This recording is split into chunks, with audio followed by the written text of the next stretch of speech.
Assalamualaikum warahmatullahi wabarakatuh. Perkenalkan, nama saya Dafira Syawari Agustin dari kelas BC 214 dengan NIM 210407511029. Video ini saya buat untuk memenuhi ujian akhir semester saya untuk mata kuliah IPS. Di sini saya akan memaparkan salah satu materi yang telah dipelajari dari pertemuan 1 sampai pertemuan 15, dan saya memilih untuk memaparkan materi tentang aturan-aturan dalam bermasyarakat. Baik, langsung saja kita masuk pada materinya, yaitu materi aturan-aturan dalam bermasyarakat dan berbangsa. Aristoteles, seorang ahli filsafat Yunani, mengatakan bahwa manusia itu sebagai zoon politikon, yaitu manusia selalu ingin hidup bergaul dan berkumpul sesamanya. Hidup bersama, berada dalam pergaulan dan berkumpul dengan sesama manusia lainnya sejak lahir sampai ia meninggal. Adapun yang menyebabkan manusia selalu ingin hidup bermasyarakat adalah dorongan kesatuan biologis yang terdapat dalam naluri manusia. Misalnya, hasrat untuk memenuhi kebutuhan makanan minum, hasrat untuk membela diri, hasrat untuk mengadakan keturunan. Berdampingan dengan kenyataan bahwa manusia sebagai makhluk sosial, terdapat pula kenyataan bahwa manusia sebagai makhluk pribadi. Tiap-tiap manusia mempunyai sifat, watak, kehendak, dan kepentingannya masing-masing. Kehendak dan kepentingan tiap manusia itu manakala sejalan dengan kehendak kepentingan orang yang ada di sekitarnya, maka akan terjalin hubungan kerjasama yang harmonis untuk mewujudkan keinginannya dan harapannya itu. Namun, kenyataannya tidak jarang kehendak dan keinginan serta kepentingan manusia yang satu dengan yang lainnya itu saling bertabrakan, maka akibatnya akan terjadi konflik di antara manusia itu. Kojaraningrat mengatakan bahwa sumber-sumber konflik antar suku-suku bangsa atau golongan pada umumnya dalam negara-negara sedang berkembang seperti di Indonesia. Paling sedikit ada 5 macam konflik yang bisa terjadi. Yang pertama, warga dari dua suku bangsa masing-masing dalam hal mendapatkan lapangan mata pencarian hidup yang sama. Yang kedua, warga dari satu suku bangsa mencoba memaksakan unsur-unsur dari kebudayaan kepada warga dari satu suku bangsa lain. Yang ketiga, warga dari suatu suku bangsa memaksakan konsep-konsep agamanya terhadap warga suku yang berbeda agama. Yang keempat, konflik akan terjadi kalau satu suku bangsa berusaha mendominasi suatu suku bangsa lain secara politik. Yang kelima, konflik terpendam ada dalam hubungan antar suku-suku bangsa yang telah bermusuhan secara adat. Maka dari itu, kita sebagai bangsa Indonesia yang memiliki banyak budaya, banyak suku, dan banyak agama, kita diajarkan untuk saling menghargai sesama, agar tidak terjadi konflik-konflik yang telah saya sebutkan di atas tadi. Selanjutnya, untuk meredakan konflik, Kojaraningrat menyatakan ada 2 pendekatan, yaitu warga dari 2 suku bangsa yang berbeda dapat saling bekerja sama secara sosial ekonomi. Kalau mereka masing-masing bisa mendapatkan lapangan-lapangan mata pencarian hidup yang berbeda-beda dan saling lengkap melengkapi, maka itu lebih indah dan bisa membuat sesama lebih nyaman. Yang kedua, warga dari 2 suku yang berbeda dapat juga hidup berdampingan tanpa konflik, manakala ada orientasi ke arah suatu golongan ketiga yang dapat menetralisir hubungan antara kedua suku bangsa yang berbeda pendapat. Selanjutnya, Jusman Iskandar mengutip pendapat Soetarso, menyatakan bahwa setiap orang perlu menerima orientasi nilai berikut sebagai landasan bekerja sama antara warga masyarakat dalam proses pembangunan, yaitu nilai-nilainya ada 8, yaitu 1. Mengakui akan martabat dan harga diri perseorangan. Yang kedua, mengakui akan adanya potensi dan sumber-sumber yang dimiliki oleh individu ataupun kelompok.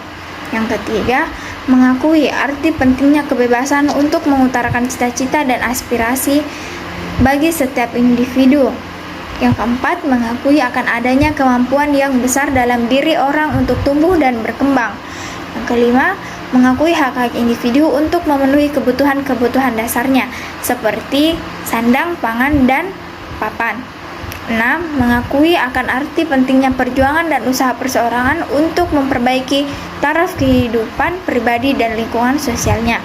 Yang ketujuh, mengakui akan hak perseorangan untuk memperoleh bantuan saat-saat ia mengalami kekurangan maupun krisis.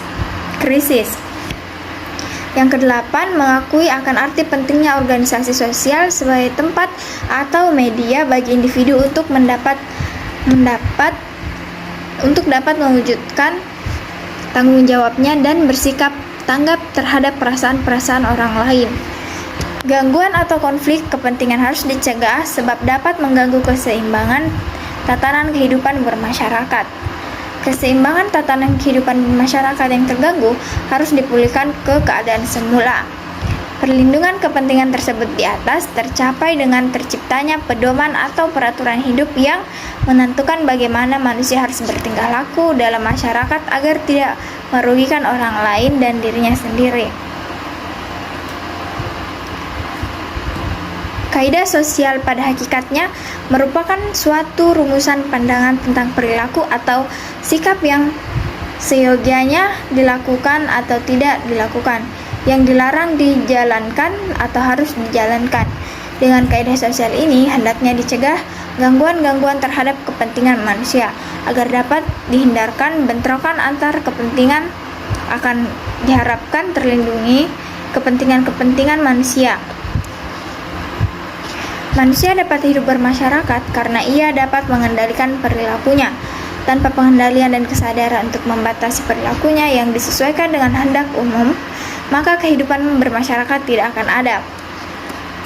Thomas Hobbes pernah mengatakan bahwa tanda adanya kesadaran di atas, maka manusia akan bersifat serigala terhadap sesamanya. Dalam hal ini, mereka yang kuat selalu bersifat rakus, tamak, dan selalu berusaha untuk mengalahkan dan menguasai yang lemah. Keadaan tidak stabil dalam masyarakat karena konflik antara kelompok golongan yang lain. Memerlukan kestabilan, maka harus ada tata tertib atau diperlukan berbagai aturan hidup yang dinamakan norma atau kaidah sosial. Norma atau kaidah sosial merupakan ketentuan atau peraturan-peraturan yang memberi batasan dan kebebasan kepada sesama anggota masyarakat dan bagaimana hubungan antara seorang anggota masyarakat dengan anggota masyarakat lainnya dalam pergaulan hidup bersamanya. Norma atau peraturan hidup itu mulai tumbuh sejak manusia mengenal hidup bermasyarakat. Pertumbuhan dan perkembangannya secara umum, norma-norma yang berlaku di masyarakat dapat diklasifikasikan sebagai berikut. Yang pertama, ada norma agama. Ajaran agama atau kepercayaan yang masuk atau tumbuh dalam masyarakat sangat menunjang tegaknya tata tertib kehidupan masyarakat. Perintah dan larangan yang dikembangkan oleh ajarannya akan menebalkan iman setiap penganutnya untuk mematuhi segala perintah dan larangannya seperti diajarkan oleh agama demi keselamatan hidup manusia. Yang kedua, ada norma kesopanan. Norma kesopanan menurut Kansil merupakan peraturan hidup yang timbul dari pergaulan segolongan manusia. Peraturan-peraturan itu ditaati sebagai pedoman yang mengatur tingkah laku manusia terhadap manusia yang ada di sekitarnya. Kaidah kesopanan dalam implementasinya sehari-hari di masyarakat sudah tentu amat subjektif sifatnya. Jadi apa yang dikatakan sopan atau tidak sopan, suatu atau kelompok masyarakat tertentu belum tentu akan dikatakan sopan atau tidak sopan oleh masyarakat lain. Jadi di sini sifatnya aman relatif. Yang ketiga, ada norma kesusilaan. Norma kesusilaan ialah sekumpulan peraturan hidup yang dianggap sebagai suara hati nurani setiap manusia. Norma ini berhubungan dengan manusia sebagai individu karena menyangkut kehidupan pribadi manusia. Peraturan-peraturan hidup ini berupa bisikan kalbu atau suara hati yang diakui dan diinsyafi oleh setiap orang sebagai pedoman dalam sikap dan perbuatannya. Yang keempat, ada norma adat. Norma adat merupakan sekumpulan peraturan hidup yang tumbuh dan berkembang pada satu masyarakat dan ditaati serta dilaksanakan oleh masyarakat yang bersangkutan karena dirasakan sebagai suatu kewajiban. Norma adat ini sama halnya dengan norma kesopanan, yaitu berbeda relatif dalam arti apa yang diharuskan atau dilarang oleh suatu masyarakat belum tentu akan diharuskan atau dilarang oleh masyarakat lainnya. Pelaksanaan sanksi dari norma adat ini datangnya dari masyarakat sekitar, misalnya berupa pengucilan dari masyarakat itu atau bahkan diusir dari masyarakat adat itu. Berat ringannya sanksi adat ini amat tergantung dari jenis pelanggaran yang dilakukan oleh warga masyarakat yang bersangkutan. Yang kelima, ada norma hukum. Berbeda dengan keempat norma yang telah saya uraikan di atas, norma hukum ini merupakan sekumpulan kaidah yang mengatur kehidupan manusia yang dibuat oleh lembaga resmi pemerintah di Indonesia oleh DPR dan Presiden. Sifat norma hukum ini mengatur dan memaksa dalam arti setiap warga masyarakat harus tunduk pada apa yang telah digariskan dalam aturan itu. Tidak ada alasan yang menyatakan bahwa saya melanggar aturan itu karena saya tidak tahu. Jadi, sanksi pada norma hukum lebih pasti dan nyata dipandang dari segi kehidupan bermasyarakat, baik berupa hukuman maupun denda bagi mereka yang melanggarnya. Jadi, merupakan sanksi langsung yang dapat dirasakan, dilihat sebagai imbalan terhadap mereka yang melakukan perlawanan dan penentangan terhadap norma tersebut. Sanksi ini sifatnya memaksa dengan tujuan agar orang yang melakukan perlawanan terhadap norma hukum tersebut menjadi jera dan tidak akan mengulangi perbuatannya yang terlarang. Oleh karena itu, agar kaidah hukum dapat terwujud dengan semestinya atau sesuai dengan apa yang diharapkan oleh seluruh anggota masyarakat atau negara, maka harus ada kepatuhan kepada kaidah hukum tersebut. Menurut Gustav Radbruch, ahli filsafat Jerman, orang-orang akan mematuhi kaidah hukum kalau kaidah hukum itu sendiri secara ideal dapat mencakup 3 unsur, yaitu unsur kaidah, yang kedua unsur kemanfaatan, yang ketiga unsur kepastian. Itulah pemaparan materi dari saya, lebih dan kurangnya mohon dimaafkan. Wabillahi taufiq wal hidayah. Wassalamualaikum warahmatullahi wabarakatuh.